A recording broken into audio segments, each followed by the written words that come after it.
મારા વાલા પ્રિયો, તમે કેમ છો? શું તમે સ્વસ્થ છો? પરમેશ્વર ઈસુ ખ્રિસ્ત તમારી ખૂબ જ કાળજી રાખે છે. મારા જે બાળકો છે તે હંમેશા ખુશ રહેવા જોઈએ. એક નાની વાત પણ ખલેલ પહોંચાડવી જોઈએ નહીં. મારે તેમને પ્રોત્સાહિત કરવા જોઈએ.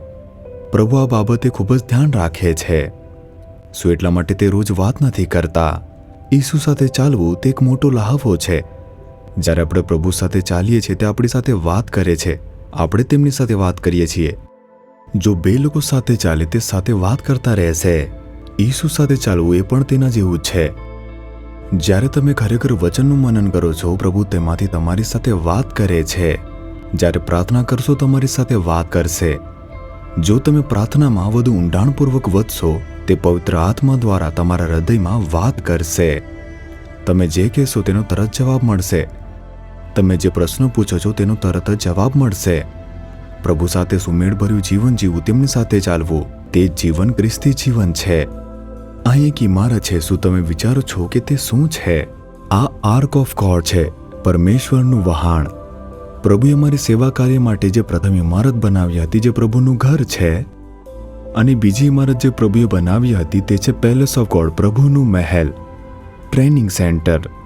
શું અહીં આવનારા જે લોકો છે તેમને રહેવા માટે જગ્યા જોઈશે નહીં? અમારી સેવામાં ઘણા લોકો આવે છે, ઘણી જગ્યાથી આવે છે. એક તરફ તમે જોઈ શકો છો આ એક છાત્રાલય છે, અને આ બાળકો રહેવા માટેનું એક છાત્રાલય છે જે પ્રભુનું વહાણ છે. બીજી તરફ તમે જુઓ તો દરરોજ ગ્રામીણ વિસ્તારોમાંથી 250 જેટલા ગરીબ બાળકો અહીં આવતા હોય છે. અમે તેમને મફત શિક્ષણ આપીએ છીએ અને રાત્રિ ભોજન આપીએ છીએ અને આશીર્વાદિત કરીએ છીએ. અને આસપાસના જે ગ્રામીણ વિસ્તારો છે તેના બાળકો આશીર્વાદિત છે. અમે અહીં યુવાનો માટે એક કોમ્પ્યુટર સેન્ટર બનાવેલું છે. તેમને કુશળ લોકો બનાવવા માટે, સફળ બનાવવા માટે એક ન્યૂ લાઈફ એકેડમી બનાવવામાં આવી છે. અને જે ગરીબ મહિલાઓ છે તેમને કૌશલ્ય શીખવવા માટે અમે એક ટેલરિંગ તાલીમ શાળા પણ બનાવેલી છે. અહીં ઘણા બધા લોકો, સેંકડો જેટલા લોકો અભ્યાસ કરે છે અને પોતાના આવડતથી કમાય છે અને આશીર્વાદ પણ પામે છે. અને તમે જોઈ શકો છો કે પ્રભુના વહાણમાં ઘણા સેવા કાર્યો થઈ રહ્યા છે. તેથી જ્યારે આપણે પ્રભુને સમર્પિત થઈએ, પ્રભુ આપણને ઘણી બધી રીતે આશીર્વાદ તરીકે ઉપયોગ કરે છે. અને આ સેવા કાર્ય તેનો એક પુરાવો છે. ઠીક છે, પ્રભુ આજે મને શું કહેવા માંગે છે? શું તમે આમ વિચારી રહ્યા છો? યશાયા 58 અધ્યાય તેનું 11મું વચન તમે જુઓ. તું પુષ્કળ પાણી પાયેલી વાડી જેવો અને કદી સુકાઈ ન જાય એવા પાણીના ઝરા જેવો થઈશ.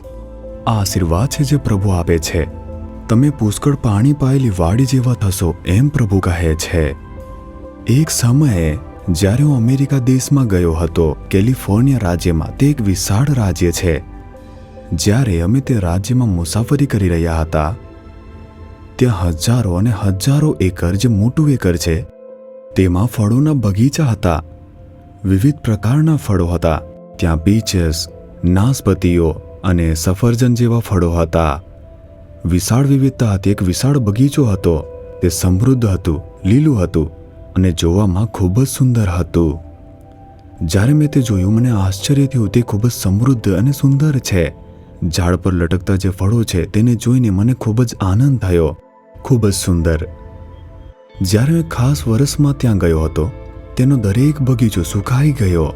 અને જ્યારે અમે તેમાંથી મુસાફરી કરી રહ્યા હતા, તેના હજારો એકર તે બગીચા બળી ગયા અને છોડ અને વૃક્ષો મરી ગયા હતા. તે એક રણ જેવું લાગી રહ્યું હતું. શું થયું? સમૃદ્ધિનું શું થયું એમ પૂછ્યું તો વરસાદ ન હતો, પાણી ન હતું અને તેનાથી તેને અસર થઈ હતી. જ્યારે ત્યાં પાણી હતું, ત્યાં એક સમૃદ્ધિ અને ઉપજ હતી, એક મહાન આશીર્વાદ હતો. પરંતુ જો પાણી ન હોય તો જુઓ કેવું થયું છે. દુષ્કાળ પડે છે તો બધું સુકાઈ જાય છે. પરંતુ પ્રભુ શું કહે છે? તમે પાણીના ઝરણા જેવા થશો, જે પાણી ક્યારે ખૂટતું નથી. તમે પાણીવાળા બગીચા જેવા થશો. શું પાણીવાળા બગીચામાં સમૃદ્ધિ થશે નહીં? તમે એવા જ થશો. તમે દુષ્કાળનો સામનો કરનાર વ્યક્તિ બનશો નહીં, સમૃદ્ધ બનશો. તે જ પ્રભુનું વચન છે. કેવી રીતે જીવશો? પૈસાની સમસ્યાઓ, દેવાની સમસ્યાઓ છે. શું આપણે મુશ્કેલીઓનો સામનો કરી રહ્યા નથી? વિચાર કરો. પ્રભુ ઈચ્છે છે કે તમે પાણીવાળા બગીચાની જેમ એકદમ સમૃદ્ધ બની જાઓ, જેનું પાણી ક્યારેય પણ સુકાઈ જતું નથી, જેથી તમે હંમેશા ખુશ, આનંદિત અને આશીર્વાદિત રહો. શું તે આશીર્વાદ અસ્તિત્વમાં નથી? વિચાર કરીને જુઓ. પરમેશ્વર તમને આ રીતે આશીર્વાદ આપવા માંગે છે, પરંતુ તમારી પાસે એ આશીર્વાદ નથી, પૈસાની સમસ્યા અને મુશ્કેલીઓ છે, તો શું તેના માટે આપણે દૂષિત નથી? તો પછી આપણે કાર્યો માટે પસ્તાવો કરવો પડશે, વિશ્વાસથી આપણા કાર્યો કરવા પડશે. આપણે સમર્પિત થવું જોઈએ. જો સમર્પિત થઈને પ્રાર્થના કરીને જોશો તો તમારું જે જીવન છે તે પાણીયુક્ત બગીચા જેવું સમૃદ્ધ જીવન બનશે. આ જ વચન પ્રભુ તમને આપે છે, મારા દીકરા દીકરી, તમે હમણાં કદાચ મૃત વૃક્ષ જેવા હશો, તમે કદાચ સુકાઈ ગયેલા છોડ જેવા હશો, તમે કદાચ બધું જ ગુમાવી દીધું હશે, તમે કદાચ હવે મૃત બગીચા જેવા બની ગયા હશો. હું તમને એક સમૃદ્ધ બગીચામાં ફેરવીશ, એક આશીર્વાદિત બગીચામાં ફેરવીશ. હું તમારા વંશજને વધારીશ અને સમૃદ્ધિનો આદેશ આપીશ. આમ પ્રભુ કહે છે. શું વિશ્વાસ કરો છો? આપણું જે મૃત જીવન છે તેને સમૃદ્ધ જીવન બનાવવા માટે તેમણે ક્રૂસ વહન કર્યો, પોતાનું લોહી વેવડાવ્યું, તેમણે આપણા માટે કર્યું. તે તેમનો આપણા પ્રત્યેનો પ્રેમ છે. વિશ્વાસ કરો. શું કહેશો, હે પ્રભુ, મારું જીવન પાણી વિનાનું અને સુકાઈ ગયેલું બગીચો છે. તે સુકાઈ ગયેલા બગીચામાં કોઈ સમૃદ્ધિ નથી. હું પીડાઈ રહ્યો છું પ્રભુ, પરંતુ તમે મને વચન આપ્યું છે કે તમે સમૃદ્ધ બગીચામાં ફેરવી દેશો. મને તે આશીર્વાદ આપો. હું વિશ્વાસ કરું છું. તમારા હૃદય પર હાથ રાખો. હે ઈશુ, મારું જીવન મરી ગયું છે પ્રભુ, સુકાઈ ગયું છે પ્રભુ. તમે આજે મને વચન આપ્યું છે કે તમે તેને સમૃદ્ધ બનાવશો. હે પ્રભુ, આજે જ મારા જીવનમાં એક અદ્ભુત ચમત્કાર થવો જોઈએ પ્રભુ. મારા મૃત જીવનને તમે સમૃદ્ધ બનાવો, મારા જીવનને સમૃદ્ધ બગીચા જેવું આશીર્વાદિત બનાવો. હું વિશ્વાસ કરું છું, આશીર્વાદની અપેક્ષા રાખું છું પ્રભુ. ઈશુના નામમાં આમેન, આમેન.